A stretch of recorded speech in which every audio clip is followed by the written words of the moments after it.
Welcome, welcome, welcome, everybody. I hope you are enjoying your day thus far, whether if it's your day or your evening, whichever one it may be. I hope that you are enjoying it.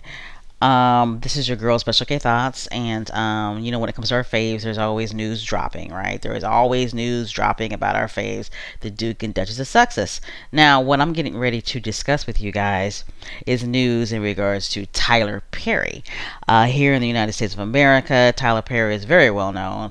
It's my personal opinion that he's very well known all over the world. But the reason why Tyler Perry is very successful, why he's a billionaire, is because of the movies that he has starred in, produced, written, and directed.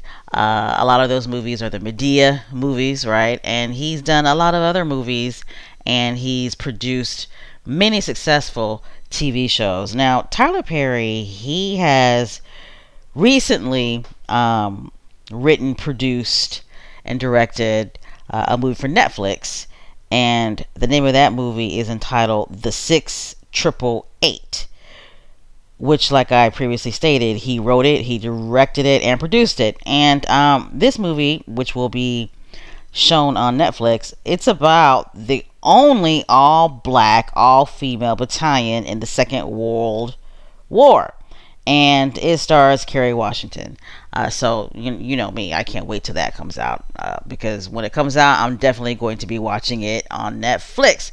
But what I want to talk to you about in regards to Tyler Perry is that he's on this promotional tour in regards to his new Netflix movie that will be coming out real soon. And apparently he did an interview with the Sunday Times. Yes, the Sunday Times, which is a UK news media outlet, and it's supposed to be a credible UK news media outlet. Okay, so the interview, it starts off well. Okay, they're asking him about his movies, about his success, things of that nature. Now, we all know that Tyler Perry is friends with the Duke and Duchess of Sussex, particularly Meghan, the Duchess of Sussex, right? And he was featured in their Netflix docuseries, and he talked about how, when Meghan first got married to Harry, that he had written Meghan this letter, and just to let her know that if she ever needed anything, that he would be there for her, things of that nature. Well, when Harry and Meghan decided to leave the royal family, Meghan reached out to Mr. Perry, and he said it himself that he basically became her therapist. And when they were in Canada, and they had to get out of Canada real quick, because where they were living in Canada was exposed, I believe by the Daily Mail, and we all know the Daily Mail got that information from the trash ash royal family. I mean, we all know they did. They had to get out of there, because COVID was huge back in 2020, and it was either they go back to the UK or they find somewhere else to live. And I guess when Meghan was speaking to Mr. Perry about what was going on with them, he offered their home. I'm sorry, he offered his home to them, and big time $18 million mansion in Beverly Hills, and he also provided security for them. So that's the story between those two, and the present story is that Tyler Perry is the Duke and Duchess of Sussex's daughter's godfather, Princess Lilibeth. So this relationship is not just a Hollywood type of relationship. It's a real genuine friendship. Nobody's gonna ask somebody to be the godfather of their daughter unless there is a true, genuine, long-lasting friendship there. But anyway, like I stated before, Mr. Tyler Perry, he did an interview with the Sunday Times, and in the beginning, the interview started off cordial, right? It's a business type interview because, after all, he is promoting his new movie. But then the interview turns south. It turns south real quick when the interviewer asked Mr. Perry about Meghan. So the interviewer asked Mr. Perry, how did he prepare the couple for their move to America? Mr. Perry's response was very short and blunt. He says, I didn't. And the interviewer points out in the article, any conversational intimacy that they had between each other began to evaporate. Mr. Perry goes on to say, Meghan is from California. She knows California well, so there was nothing to prepare them for.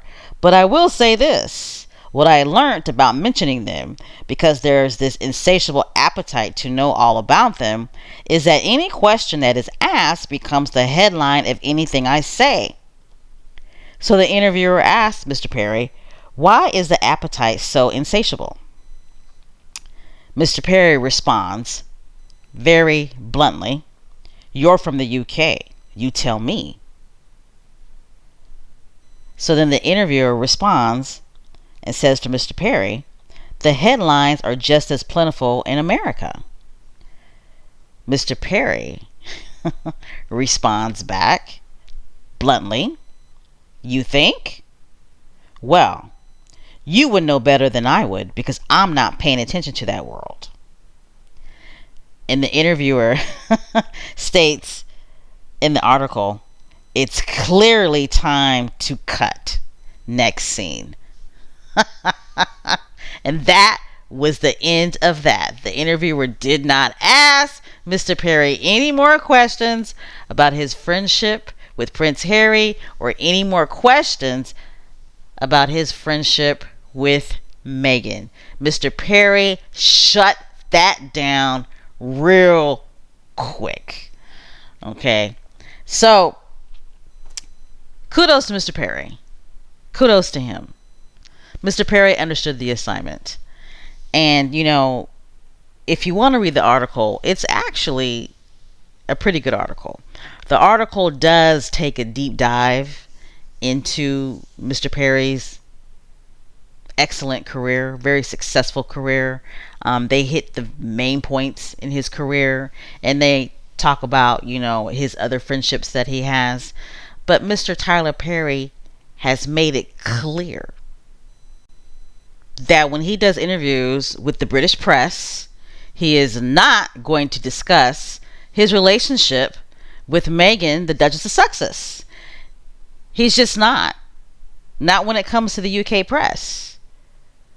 Now, Mr. Perry, when he's been asked questions by American reporters on the red carpet about his relationship with Meghan, the Duchess of Sussex, he'll speak on it.